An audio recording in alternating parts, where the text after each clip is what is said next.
Doc, please don't laugh. This is a serious matter. Even while we speak, sir, even while we speak, may mga naka-schedule na po, punta sa US, sa Canada, sa Australia, kung saan-saan bansa. Doc, let me finish.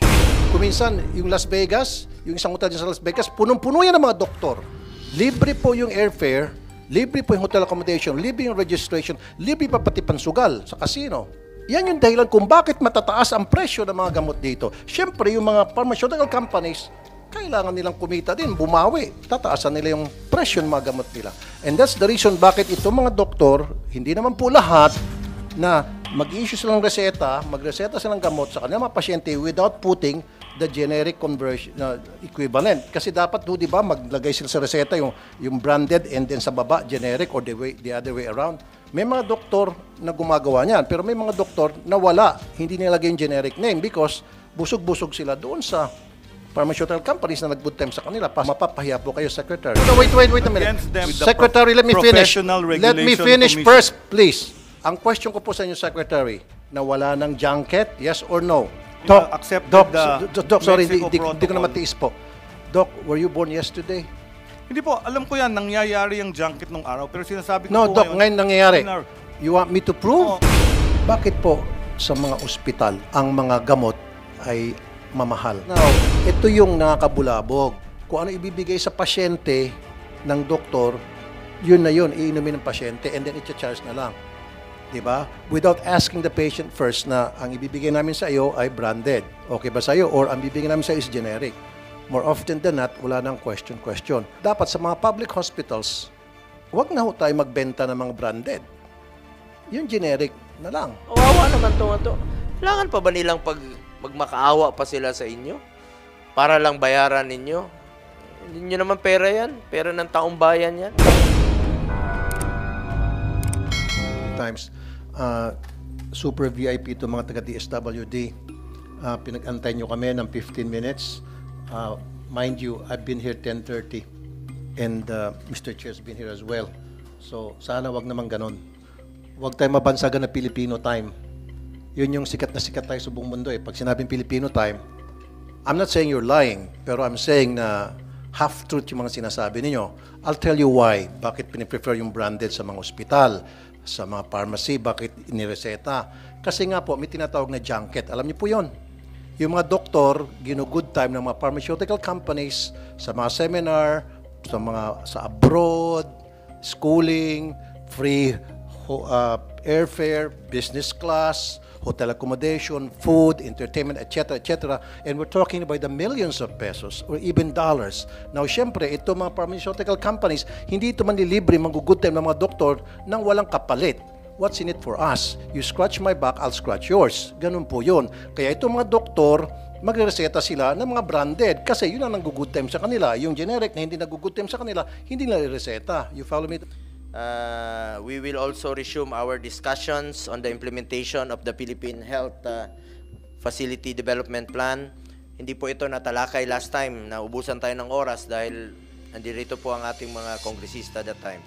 In relation to this, the committee will also look into the payment of the Health Emergency Allowance, the HEA, implementation of the Malasakit Centers Act, the PhilHealth Consulta Program, updates on PhilHealth programs, and our preparation and response to the pertussis outbreak. Importante rin po itong PhilHealth at mapakinggan natin yung mga magagandang programa ng ating PhilHealth para malaman po ng mga kababayan natin na lahat po ng Pilipino ay miyembro naman po ng PhilHealth. Dapat malaman ng Pilipino how to avail of health facilities sa buong bansa, no? Sa hearing, binigyan diin ko rin po ang pag-invest sa ating healthcare system ay isang mahalagang pamumuhunan para sa kinabukasan ng bansa. Naniniwala po ako na katumbas po ng kalusugan ay buhay po ng bawat Pilipino.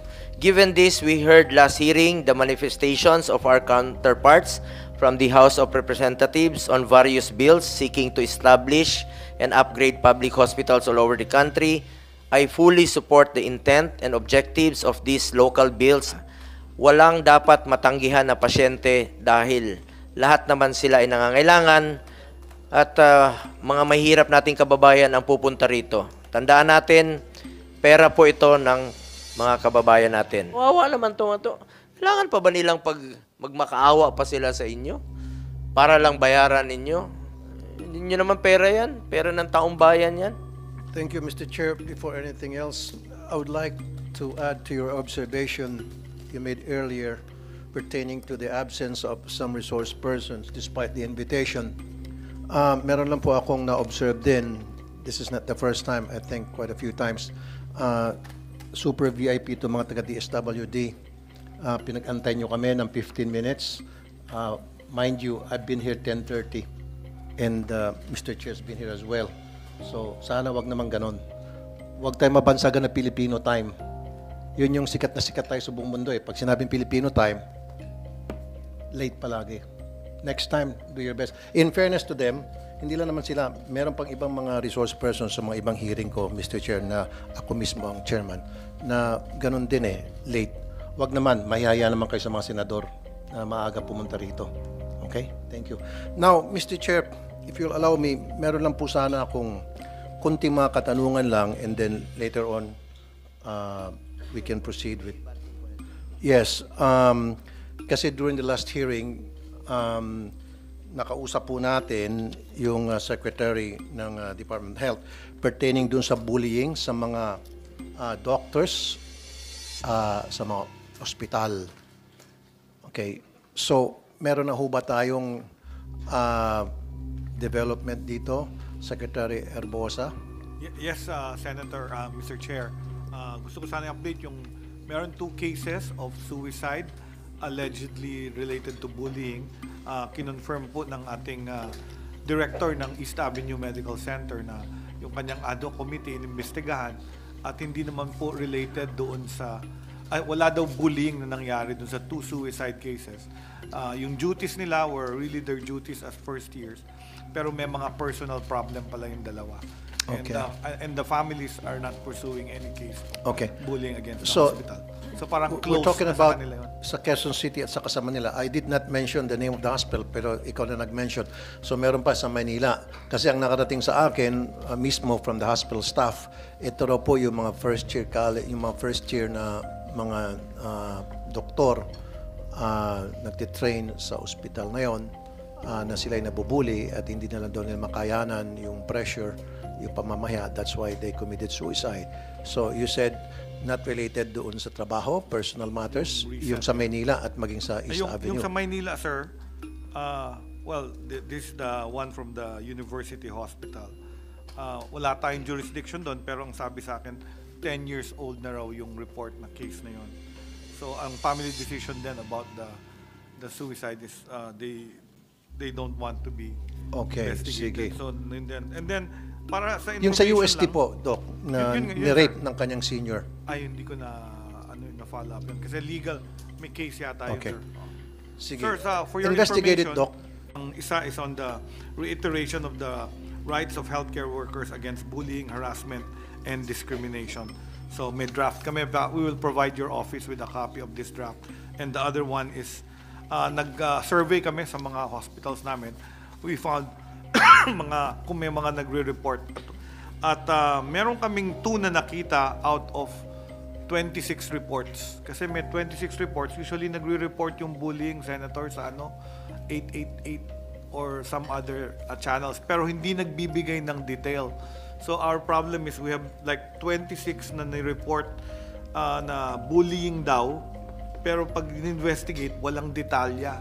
So ang hirap mag-forward except for 4 cases. So may 4 cases kaming inaksyonan din at may mga findings yung aming team. So may sistema na po. Ang bali sasabihin ko in short is that para anyone that is being bullied in any of our hospitals can address grievance to our open kami sa Department of Health that they can complain to us. So meron po kayong hotline, sir, Ma- that they can call kahit na in confidence and then ma-actionan po ng DOH. Kasi more often than not, these victims of bullying, doctors, victims of bullying, itong mga first year sa residents, takot po sila magsumbong dahil baka sila po'y mabalikan at lalo po silang ipitin. Sige sir, i-announce na lang namin yung hotline namin. Although meron kaming available for mental health Meron kaming hotline. Do you have na that in your website, sir? Nakalagay doon yung cellphone number or telephone Palalagay number ko po, or palalagay. email? Palalagay po natin para Ilalagay meron nyo pa lang po. talagang grievance, opo. At matagal na po yung nangyari itong pangbubuli So, po sa ang mga aming doktor. crisis The reason why, hotline- sir, excuse me, para maintindihan po natin lahat dito, the reason why I'm raising this issue, for me, this is really important. Marami na po akong natatanggap na mga complaints from patients sa mga public hospitals na nasisigawan, napapagalitan, na nabubuli po ng mga doktor. And mostly these doctors are, sila yung mga residents, yung mga first year, second year. Bakit ganun sila mag-akto? Kasi biktima rin silang pambubuli. So yung ginagawa sa kanilang mga seniors, pagdating doon sa ER, pagdating doon sa floor, ginagawa nila sa kanilang mga pasyente. Do you understand po, Doc? Yes, Mr. Chair. And do you agree with me na ganun po usual ang nangyari? So dapat po, we have to take care of our doctors. Para the doctors will take good care of the patients. Okay. And then, follow-up din po, meron na ba kayong ginawa doon sa sinasabi ko na magpa-scale sa lahat ng mga ospital, yung patient's rights and doctor's rights as well? Yeah. Has that been done? Yes po, yung sa East Avenue, meron na silang pinadala sa aking mga poster on bullying and rights. Tapos meron din kaming number na, yung number ng aming crisis I hotline mean is po, Doc, 1553. sa mga ER, dapat may nakapaskil na mababasa po ng mga pasyente, ano po yung mga karapatan ng mga pasyente, ito po yung mga karapatan ninyo. Hindi kayo pwedeng palayasin kung wala kayong pera, kailangan gamutin muna kayo, etc. Meron etc. kaming ginawanan sa East Avenue po ito. Good. So nag-post na sila, tapos Very good. Again, Wag lang po dapat sa East Avenue, sa lahat po dapat Sa ng lahat po. ospital. Not only public, pati private po. Para malaman po ng mga pasyente kung ano po yung mga karapatan nila. sige po, we'll issue an administrative order to make notices sa emergency rooms. about Can the patient I rights. get a copy of that administrative order once sir, it's issued, sir? Yes, sir. We will submit to your office. Okay. So, doon sa bullying, Yung sa bullying, may stop repeat na? ko lang po yung hotline, crisis hotline 1553. At may cellphone number kung gusto nila, 0919-057-1553 or 0917-899-8727. Okay. Sige po. Basta't next hearing po, gusto ko po makakita ng memorandum from you instructing all hospitals na kailangan magpaskil na ng mga patients' rights, even doctors' rights, para maging aware naman po yung mga pasyente, especially sa mga public hospitals. Okay, so okay Yes, Mr. tayo Chair, dyan, Doc. we will comply. Now, another observation that I have, Doc, that I had in the past, bakit po sa mga ospital ang mga gamot ay mamahal? Especially po when it comes to inpatient. So, hindi po nabibigyan ng option ang pasyente kung ano ibibigay sa kanila, yun na lang po talaga ang tatanggapin nila. At bakit po branded? Dapat po pag sa mga public hospitals, habang maaari, dapat yung mga gamot na kinikerry po ay generic. Do you agree with me, Doc? Kasi most of the patients that goes to the public hospitals are poor. So why give them branded medicines? Agree po. Usually po, ang procurement of medicines in public hospitals is by public bidding, 9184. At kuminsan, ang nananalo po ay yung branded. But most of the time, alam ko, generic ang mas mura.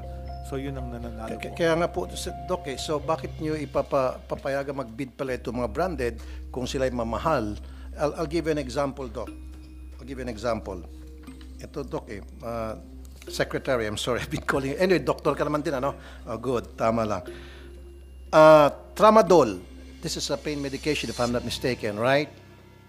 Yung branded, 128 pesos and 50 cents. Yung generic, 9 pesos and 75 cents. You see the big difference, Secretary? So now, ito yung nakakabulabog. And I know this for a fact because I've been a patient several times at different hospitals. Sa mga inpatient, kung ano ibibigay sa pasyente ng doktor, yun na yun, iinumin ng pasyente and then i-charge na lang. Diba? Without asking the patient first na ang ibibigay namin sa iyo ay branded. Okay ba sa iyo? Or ang bibigay namin sa iyo is generic. More often than not, wala nang question. So kaya nga, tulad nitong sinabi ko, Tramadol, ang laki ng difference. Although siguro, i-charge ito sa PhilHealth, Pero PhilHealth is government, so nasa-shortchange pa rin yung gobyerno. So my point is, dapat sa mga public hospitals, wag na ho tayo magbenta ng mga branded. Yung generic na lang. Existing na po yung executive order on the use of Philippine National Drug Formulary Okay. or generic drugs sa, Okay, sa so- public hospitals. Ang only reason I can give as a doctor, because there are cases, nung nagpa-practice po ako, may cases na generic ang binili ng hospital, pero hindi siya clinically effective. So hanggang mangyayari yun, nire-report namin yun sa procurement service. At that's the reason why some hospitals will carry probably the branded, because the efficacy clinically is different. At So, may sino po, ganung mga sino po observation. nagsasabi na mas maganda po yung branded compare sa mga generic? Hindi ko siya sabing mas maganda. Merong Hindi, yung sabi niyo po effect. efficacy. So may Oo. clinical study po. Yeah, because sometimes, pag nagpa-practice ka, binibigay mo yung generic, yun ang binibili ng pasyente No, sa no. hospital. I mean, Secretary, you said may clinical studies na mas effective ang branded kaysa generic. Hindi Can ho- I see those clinical hindi ho- studies? They're the same. As long as the bioequivalence and bioavailabilities are the same. So Okay. yun ang problema. Not all drugs are created the same. So even if they're generic, doesn't mean may potency. Kung minsan, yung percentage of the available active component is also lower. So yun yung mga problema po. Sometimes it's cheaper, but the quality is not that good. So tama naman, generics and branded should be the same. However, may manufacturing, yung iba nandadaya. Meron pong gano'n, nandadaya yung percentage, gagawin 90% lang. So yung efficacy, kitang-kita ng doktor, hindi ko nawawala yung pain ko. Kaya nga po, Senator- nandiyan po kayo para ipascreen niyo po sa If sa I may lang FDA. po, Senator Rafi, bakit pumapasok sa utak ng Pilipino o kahit saan na, for example, ayoko ng pangalanan yung brand, bakit mas prefer nila yung branded kesa dito sa mga ordinary na generic? Yun ang naka-mindset na sa bawat isa. Bakit po ganon as Secretary of Health?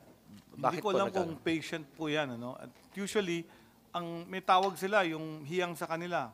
Like if you're taking certain medications, magpapalit ka, mas mura, generic. Pero makikita sa monitoring, hindi tumababa yung sugar mo, hindi bumababa yung blood pressure mo. Yung doktor mismo, ibabalik ka dun sa gamot na inumpisahan niya. So sometimes, it's really yun yung sinasabi kong clinical outcome. So yung doktor, binabantayan ko kayo sa clinic, pareho nireseta ko sa'yo, generic. Ang gagawin nun, mag-experiment siya, ibabalikan niya sa branded, and then makokontrol. Okay, So if ito I yung may- mga sinasabi kong Okay, differences. Secretary, kung ganun pala, meron kayong mga findings, clinical studies, na halimbawa yung isang particular gamot, hindi siya effective kumpara sa isang branded, dapat meron kayong mga listahan na yan, and the public should be informed. And through the FDA, di ho ba? Yan po yung Hindi sagot yung dun kayo sa lang tanong po nyo. nakakaalam noon. Mr. Chair, yan po yung sagot sa tanong nyo kung bakit may mga branded sa public hospitals. Kasi ibig sabihin nun, baka the previous year, yung supplier hindi maganda. Hindi lang po sa mga iniinom na gamot, sometimes sa anesthetics, may nakikitang ganito. Tinurok, hindi nagka-anesthesia. So, the next year, hindi nabibili nun. So, for safety, kung minsan bumibili po yung public hospital noong branded. So, yan Doc, po ang... Pwede makasingit? I'm not saying you're lying, pero I'm saying na half-truth yung mga sinasabi ninyo. I'll tell you why. Bakit piniprefer yung branded sa mga ospital, sa mga pharmacy, bakit inireseta. Kasi nga po, may tinatawag na junket. Alam niyo po yon. Yung mga doktor, gino-good time ng mga pharmaceutical companies sa mga seminar, sa abroad, schooling, free airfare, business class, hotel accommodation, food, entertainment, etc., etc. And we're talking about the millions of pesos or even dollars. Now, syempre, ito mga pharmaceutical companies, hindi ito manlilibre, mag-good time ng mga doktor nang walang kapalit. What's in it for us? You scratch my back, I'll scratch yours. Ganun po yun. Kaya itong mga doktor, magre-reseta sila ng mga branded kasi yun ang nag-good time sa kanila. Yung generic na hindi nag-good time sa kanila, hindi nila reseta. You follow me, Doc, sir? Meron po tayong tinatawag na... And that's unethical, right? Meron po tayong tinatawag, Mr. Chair, na Mexico Protocol, and the Philippines follows this professionally. All professional organizations are supposed to not accept yung ganitong gifts from the pharmaceutical industry based on the Mexico Protocol. At tayo po ay signatory and all professionals are expected Okay. to do so. Kung meron pong makitaan na ganitong kalaman, kinakasuhan po yung pharmaceutical company at pine-penalize sila. So meron silang penalty from their own association, the Philippine Association of Pharmaceutical Industry. So nagse-self-police sila dyan among them. Pagka may nagja-junket, yung junket po nung araw, kasi since we accepted Doc, sorry, Mexico di ko na Protocol, matiis po. Doc, were you born yesterday? hindi po, alam ko yan, nangyayari yung junket nung araw. Pero sinasabi ko No, po Doc, ngayon nangyayari. You want me to prove? Oo, pero kasuhan natin sila, sir. So, meron tayong avenue to file cases against these people with the pharmaceutical industry, lalo na yung mga pharmaceutical na gumagawa ng mga gifts. Gifts like this should be declared as donations to the hospital or donations or grants to educational institutions. So, kung junket siya, pwedeng kasuhan yung cases ng mga yan po.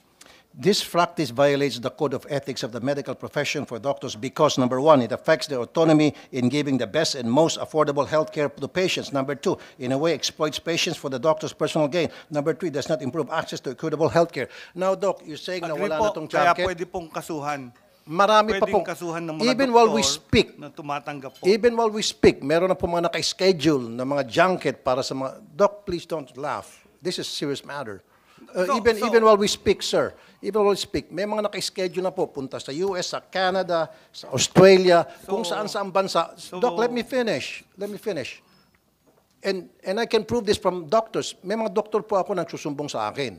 Ito yung mga babait na doktor na hindi sila pumapayag, hindi sila tumatanggap. Even while we speak, may mga naka-schedule na po. As far as December na. Kuminsan, yung Las Vegas, yung isang hotel dyan sa Las Vegas, punong-puno yan ng mga doktor from different countries, kasama dyan Pilipinas. Libre po yung airfare, libre po yung hotel accommodation, libre yung registration, libre pa pati pansugal sa casino. Now, yan yung dahilan kung bakit matataas ang presyo ng mga gamot dito. Siyempre, yung mga pharmaceutical companies, kailangan nilang kumita din, bumawi. Tataasan nila yung presyo ng mga gamot nila. And that's the reason bakit itong mga doktor, hindi naman po lahat, na mag-issue silang reseta, magreseta silang gamot sa kanilang mga pasyente without putting the generic conversion equivalent. Kasi dapat, di ba, maglagay sila sa reseta yung branded and then sa baba, generic or the other way around. May mga doktor na gumagawa niyan, pero may mga doktor na wala, hindi nilagay yung generic name because busog-busog sila doon sa pharmaceutical companies na nag-good time sa kanila, pasintabi sa mga doktor na tatamaan. And you know, that's reality, Doc. And don't tell me na stop na yan because if you tell me na stop na yan, next week, sa next hearing, babalik ako, mapapahiya po kayo, Secretary. Mr. Chair, So, wait a minute, let me ask you. We welcome So, if there you- are charges against doctors. Okay. No, The wait cases a minute. Against them should be filed with the Secretary, let me finish. Professional Let Regulation me finish Commission. first, please. Ang question ko po sa inyo, Secretary, you still stand by your word na wala ng junket? Yes or no? Hindi ko po sinabing walang junket. Sinabi ko po, meron tayong Mexico Protocol at Code of Ethics. At kung may kaso na doktor at pharmaceutical na nagva-violate nito, pwedeng mag-file ng kaso. Yan po ang sinabi ko, Mr. Chair. Then it is your job dyan sa DOH para to find out bakit nangyayari pa rin ito. At kung nangyayari ito, then sampa kayo ng kaso. Meron na ba nasampa ng kaso? Wala. Yes, Mr. Chair, this is practice of medicine. The regulation of the Department of Health by law is the facilities. The practice of medicine is under the Professional Regulation Commission, Mr. Chair. Kaya nga po, with DOH and Professional Regulation Commission, then kasama ho kayo dyan, may coordination, then sampahan nyo po ng kaso yung mga dapat sampahan ng kaso. Yes, dapat sir, may we will masampa. coordinate. In fact, we have filed cases. In fact, when I was undersecretary, we filed a case against a DOH hospital doctor for having accepted a gift from a pharmaceutical industry. And you recognize, Doc, na this is rampant, right? Kasi if you said no, then I'll say you were born yesterday. I never said no, Mr. Chair. And I also never said it's not rampant. So, wala akong So knowledge. you agree with me na it's rampant? Na it's happening? Wala akong knowledge if it is rampant. Then you should, But I know for a fact that It's happening. that the regulations are there for people to file cases against I know that- erring I know that doctors there's regulation, and sir. erring pharmaceuticals. Sir, I know that there's regulation. You and I know, and I have this paper to prove it. But what I'm trying to point out here, there's regulation pero hindi na-regulate. There's regulation pero hindi na-implement. Implementation is important. That's why we're here today. That's why you're there as the Secretary of the DOH. And you have so many people at your disposal to make sure that implementation is going to be implemented. Yes, Mr. Chair, we will implement the law. Thank you very much. Kasi kanina, sorry, Secretary Doc, sabi mo parang ang dating sa akin na parang wala na yung junket dati, meron parang ngayon wala na. Like I said, kung gusto nyo po, sa December pa lang, meron na pong mga booking, airfare, meron pong mga booking sa mga hotel, sa mga doctors, by the thousands and thousands, di ba, na ginagastos, hundreds of thousands, even dolyar pa po. I'm sure alam niyo po ito, Doc. Kasi pag sinabi niyo na hindi niyo alam na it exists, I'm sorry, Doc, I'm not insulting you. Then sasabihin ko, pinanganak ka lang kahapon. Kasi bilang DOH Secretary, alam niyo po yung mga nangyari sa ground, especially a former doctor in your case. And I respect you being kaya nga po kayo naging Secretary ng DOH because you're a good doctor, I would presume. Tama, sir? Tama, Mr. Chair. We will investigate this and your claims. We'll be happy to receive any knowledge that your office has, and we will conduct the further Thank you. investigation. And at the sir. same time, we will be more than happy dito kung bigyan niyo po kami yung memo na ipapasa niyo sa mga doktor para magkaroon ng pagbabago sa mga ospital, magkakaroon po mga paskil tungkol sa mga patients' rights. Tama, Doc? Tama, Mr. Chair. Thank you. Dalawang question naman po ako, Mr. Chair. Okay. If I may, Senator Tulfo, speaking about medicine, nandito po ang ating President and CEO ng PhilHealth. Can the PhilHealth also share its plan programs on making medicines affordable and accessible? Meron bang makakover ang PhilHealth na libreng medisina, itong mga generic medicines? At remember to the DOH also, former President Duterte issued Executive Order number 104, setting a maximum drug retail price on certain essential drugs and medicines. Ito po'y nag-set, di ba, more than 100 medicines po ito na nilagyan po ng maximum retail drug price. What is the status of the implementation of the MDRP? Sa DOH po ito, pero unang-una, pakisagot lang po muna sa mga libreng gamot mula sa PhilHealth. Meron ho ba?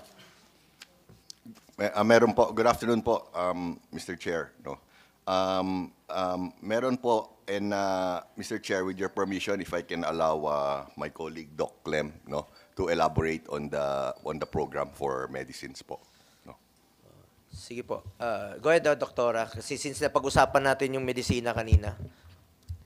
Good morning po, Mr. Chair, and good morning to all the honorable senators. Ngayon po, kasama na po sa consulta package yung gamot po for the primary care, no? So, generic po ito? Yes po. Saan galing yung medisina? Sa mga RHUs din po or mga health centers at sa mga accredited consulta providers po. Okay, go ahead po. Para malaman po ng publiko na saan sila kukuha ng medisina. Alam mo, Doktora, marami lumalapit sa akin, naghahawak ng mga reseta. Hindi nila alam saan sila pupunta at hingi ng tulong. Kaya minsan pupunta nga ng DSWD para humingi ng financial assistance. Baka may libre naman pong pwedeng ibigay ang ating mga super health center, mga RHU, through PhilHealth po. Go ahead po, Doktora. Yes po. Kasama po dun sa konsulta natin, 21 medications. Ito po ay sumasagot sa mga common illnesses po natin ng mga Pilipino. Katulad po rin, kasama rin po dito yung para sa hypertension, yung mga maintenance medications natin for hypertension, diabetes, at mga antibiotics din po, meron din po kasama yon. Bukod po doon, meron pa rin po tayo ngayong dine-develop na benefit package at for implementation po. Ine-expand na po natin yung gamot, yung tinatawag po nating guaranteed accessible medications for outpatient treatment. Ito po ay nagdagdag na po tayo ng gamot dito from 21 consulta drugs. Ginawa na po nating with additional 32, so that's equivalent to 53 outpatient drugs na po. So mas marami na pong gamot po ang ma-avail ng mga members with the new benefit package when we implement it. But So libre po ito. yes po, So kasama wala po silang yan. babayaran. Ang mag-prescribe yung doktor ng Yes po, RHU ng o ng RHU Super po. Health Center. So saan nila ipapakita yung reseta? Um, Doon sa mismo. Sir- Nandun na yung mga medisina. Sa ngayon po, yung RHU na po ang mag-identify kung saan nila kukunin yung mga gamot po na yon. So may pharmacy doon sa loob ng RHU? Yes po. It could be, sir, the pharmacy, yung mga butika ng bayan, or it could also be, they can also contract, sir, public or private Ito yung merong mga RHUs, konsulta program. pharmacies. Opo. How about wala silang konsulta program? Yun po, hindi, dapat Y- po maging member po Accredited. sila or accredited. Pwede, Sir Manny Ledesma, pwede nyo bang matulungan, aside from Super Health Center, RHU, pwede nyo bang mapakalat itong konsulta program ninyo at maintindihan ng LGUs, ng Municipal Health Officer, saan sila pwedeng mag-apply ng inyong konsulta program para alam nung publiko, ng mga kababayan natin, nandyan yung sign, konsulta program. Punta sila ng Super Health Center, accredited ng konsulta ng PhilHealth, para magpakonsulta sila at ma-avail nila yung mga medisina. Actually, thank you for your question, Senator Bongo. No?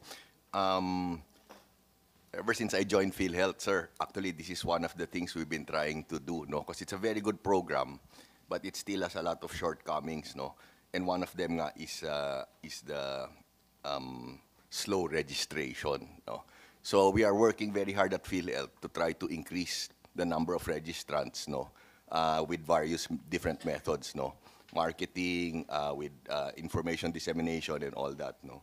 In fact, before the Easter holidays, si Honorable Speaker Martin Romualdez and Congressman Tulfo, no, yung brother ni Sen Tulfo, offered their assistance to us kasi sabi nga nila ang ganda po ng konsulta program pero hindi umaabot lalo na sa mga dulong-dulo. So they've offered actually si Kong Erwin So told us. naniniwala ka ba, sir, na itong tinatayo ng DOH ng mga Super Health Center ay makakatulong na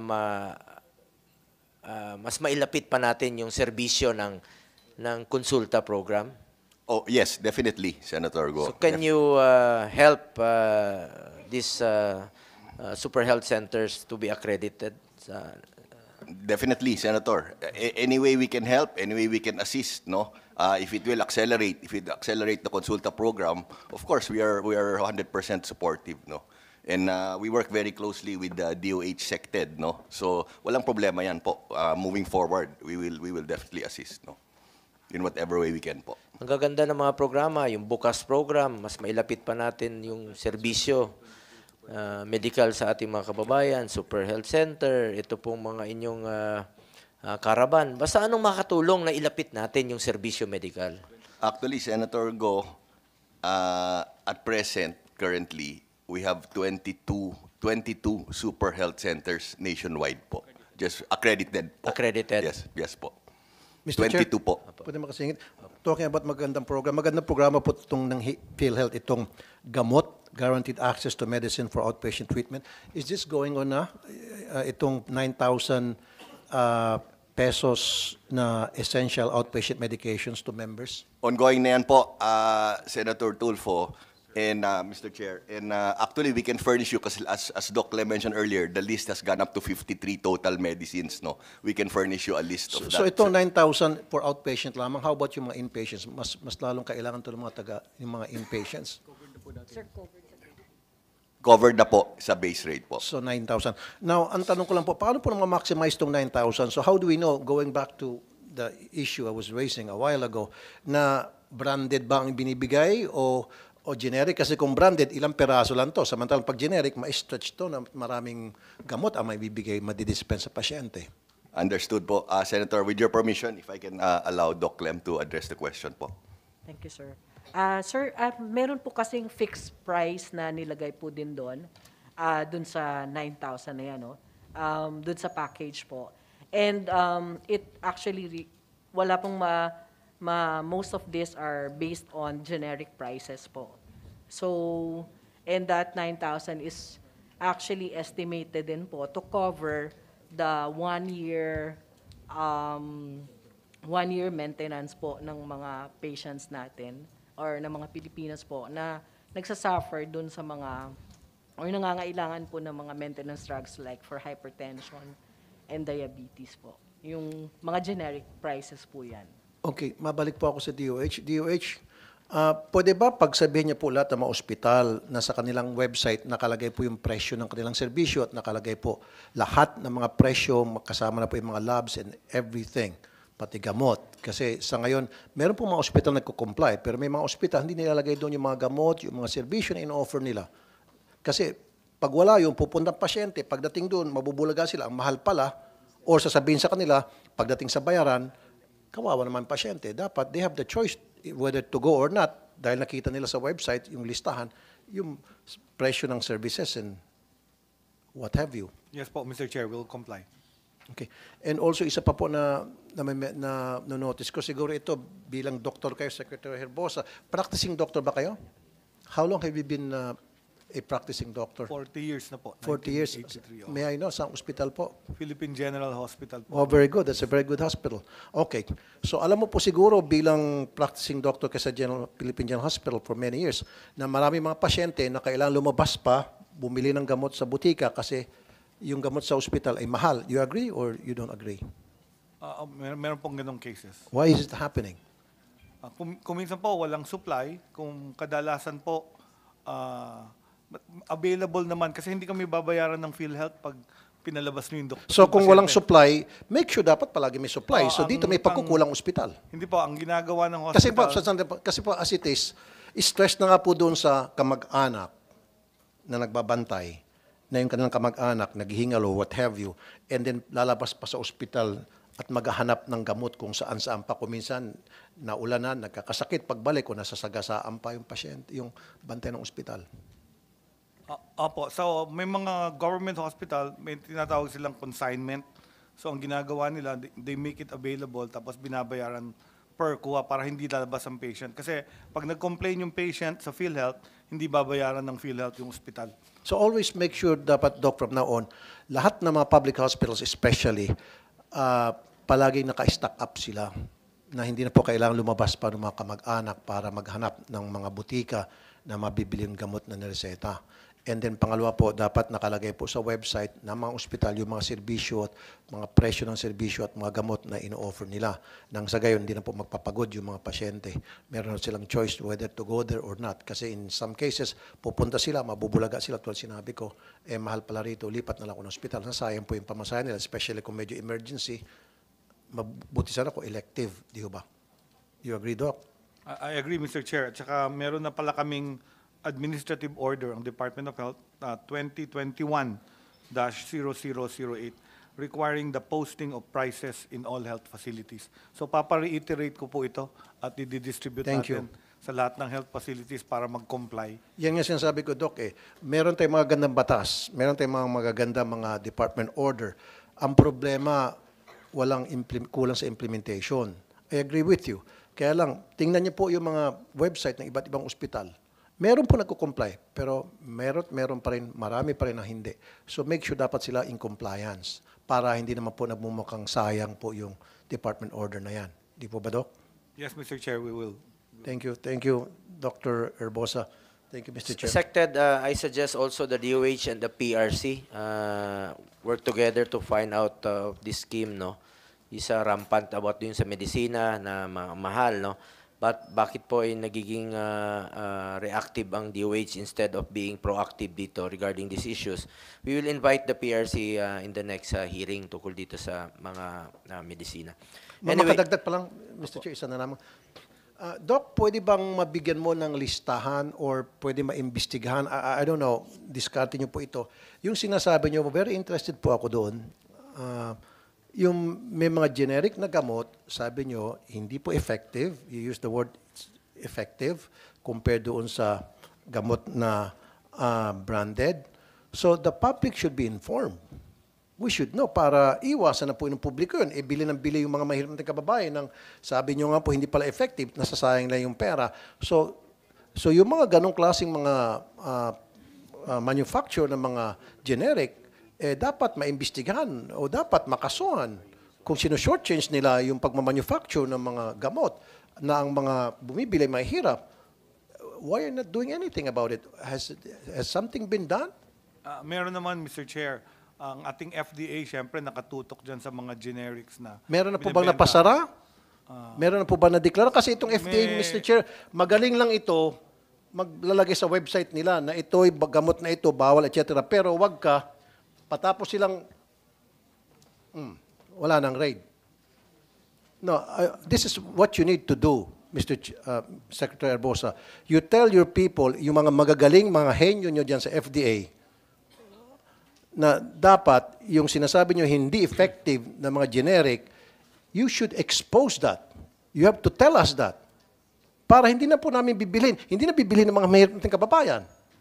Hindi na dapat i-resetan. Dapat i-ban na yan. I-recall na yan. Yes, Mr. Chair, we'll do that with the FDA. But kung hindi ko pa sinabi, hindi nyo gagawin. Ang Meron po bang ginagawa nagawa? And then naman I would like to show me proof na meron na kayong nagawa. Base doon. Kasi it came from you. It didn't came from me, right? You agree? So kayo po mismo nagsabi, meron kasi mga generic na hindi effective, kunti lang yung kung anong formula, whatever, doktor ka, ako hindi. Sabi mo, kaya yung mga doktor, nakita na hindi pa rin bumaba yung blood or anything, blood test, kaya nga tuloy-tuloy pa rin pag-issue doon sa branded. So dapat yung doktor na yon nagsumbong sa inyo, sa FDA, para yung FDA imbestigahan yung generic na manufacture na yun. Nang sa gayon, yun ay ma-recall, mapasera, or I don't know what needs to be done para hindi na ma-shortchange yung mga pasyente. Mahirap. Thank you, Mr. Chair. Ipaliwanag ko lang siguro yung proseso sa ganito. No? In the hospital, all the doctors can report to our drug committee for drugs na nakita nila na either hindi effective, may adverse event, or hindi ginawa yung sinasabi niyang efficacy. At nire-report ito, ini-study ito ng mga expert. So yung committee na to, drug committee ng hospitals, sila nag-a-analyze ng lahat ng report ng doctors. Thank you. Practice. Thank you. So ito mga nag-a-analyze ng mga doctors tapos sa mga gamot na sinasumite ng mga nagdi-dispense sa mga pasyente, hindi ba iniimpormahan yung FDA para yung FDA gagawa ng aksyon? Tapos po, yung drug committee, pag nakita nilang valid yung claim ng doctor, nire-report nila to sa FDA. FDA. Thank you. Now, give me a list of these reports that were passed on to the FDA by these doctors sa mga ospital na nakita nila hindi effective to mga generic na gamot.